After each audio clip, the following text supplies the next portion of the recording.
Tonight I'm here with Pickett for the first of our many interviews for the 2020 season. Caitlin, first of all, welcome to the show. Welcome to South Melbourne. Thank you so much. Pleasure to be here. Good to hear. I suppose easiest just to dive straight into things.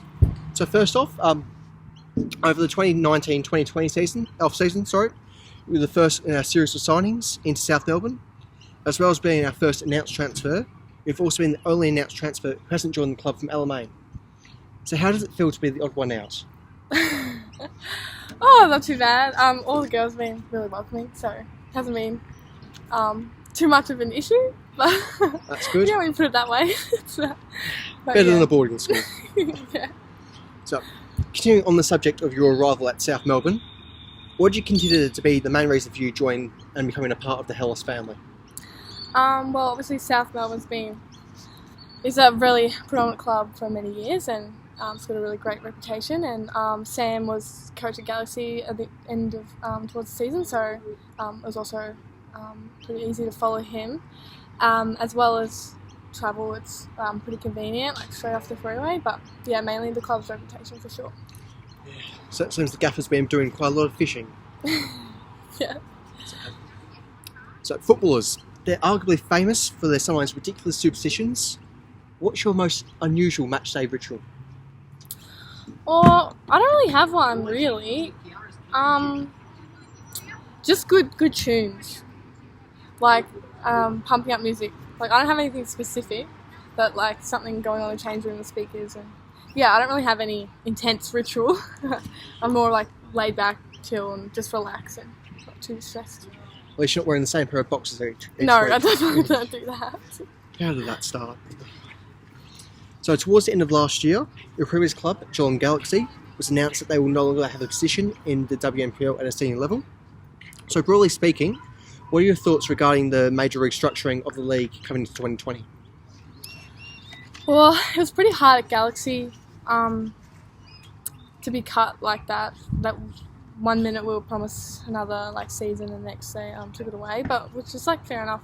They were doing the restructure, but yeah, for us girls like me to make the travel was pretty hard. Like Galaxy was pretty convenient, but I guess we'll have to see how this year goes to see how the structure like paid out. But it was honestly pretty heartbreaking for the Geelong region after that call. Certainly changed for the better.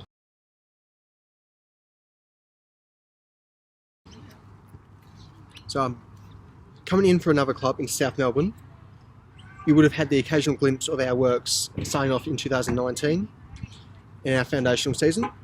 What impact, if any, did this leave upon yourself as well as your teammates while competing against South Melbourne? South Melbourne were always a tough opposition. We've always went in. Yeah, so it seems weird to put myself on the opposition side now, joining in. Yeah. But and to beat South was like pretty momentous for like Galaxy, because we'd always wanted to come out, especially because of their reputation. Always wanted to come out to win, but and they always fought till the end. South, I remember Galaxy, I think it was 2017, we were up like 3-0 or something, and South came back and beat us 4-3. Like that's just the gut, and the always never die like attitude. It's like really always respected them for that. I suppose in addition to that, you would also have the Melbourne versus Geelong dynamic. Yeah.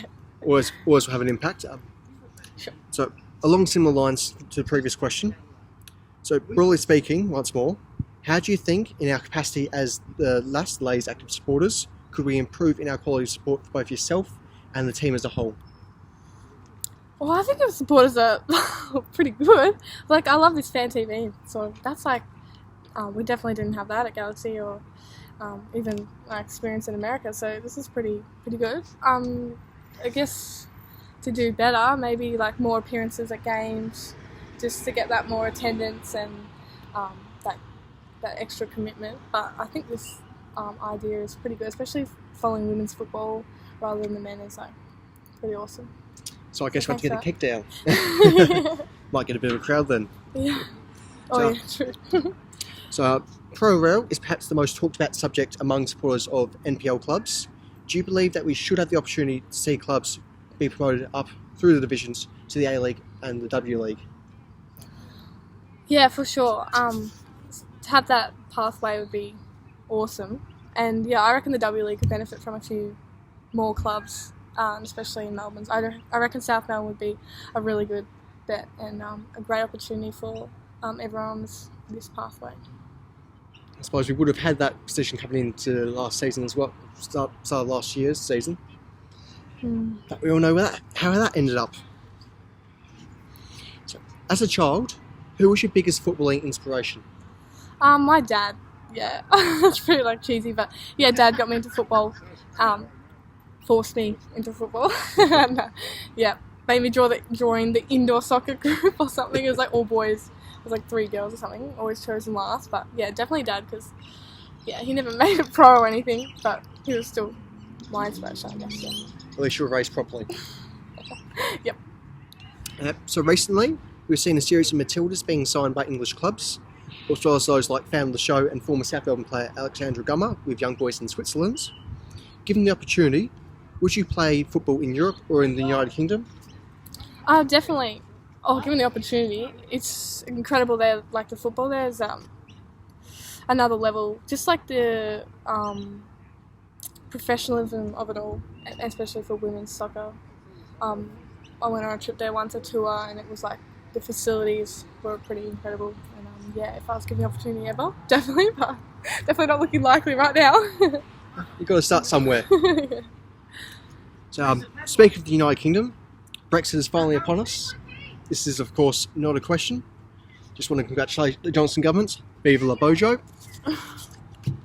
So, returning to footballing matters, who would you consider to be your favourite club? Good question.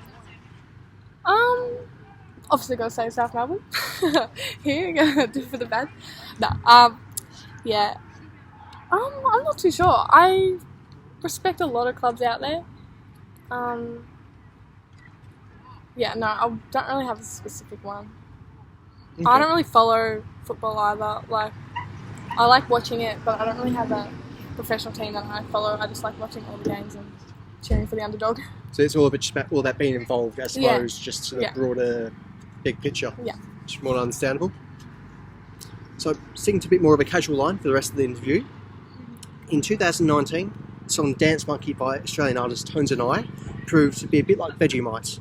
You either love it or hate it. Which camp are you in? Oh god. Right now, I hate it because I don't have a CD or an aux cord in my car, so I have the radio, and they overplayed it on the radio to the point where now that I hate it. But at the start, it was good. Like a lot of things. The English language is full of brilliant words to spice up one's vocabulary. With all the sophisticated gems one could use to dazzle the ears of others, what's your favourite swear word? Fuck. Straight to the point.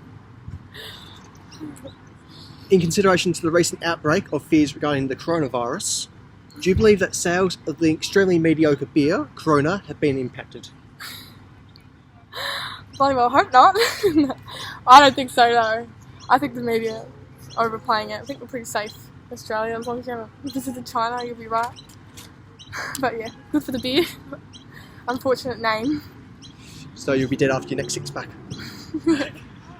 Now, for our final question, before we finish off this episode, astrology. It plays an important part for the lives of many people globally. On a scale from highly useful to total bollocks, where do you stand upon the subject? Astronomy. Astrology. Astrology. I have no idea. I've never been asked that before. I've never even thought about it. Just put me in the neutral spectrum. Neutral. So I suppose a bit more than half-assed. Yeah. Just back in the paper. Yep. I suppose that concludes our question segment of the interview. While we've got you here, is there anything you'd like to say to us as fans, as community as a whole? Just thank you so much for being so welcoming and just accepting me with open arms. I really appreciate it. It's been really great so far. So I'm really looking forward to the start of the season, and we've got our first practice match on the weekend. So I'm really excited to face up against Alamein, and just thank you so much. Well, hopefully we will all be down there to see you against Alamein this weekend. Yes, Depending when it comes up anyway. Thanks All so the best, much. and welcome to South Melbourne, Thank you Caitlin. so much. Anytime.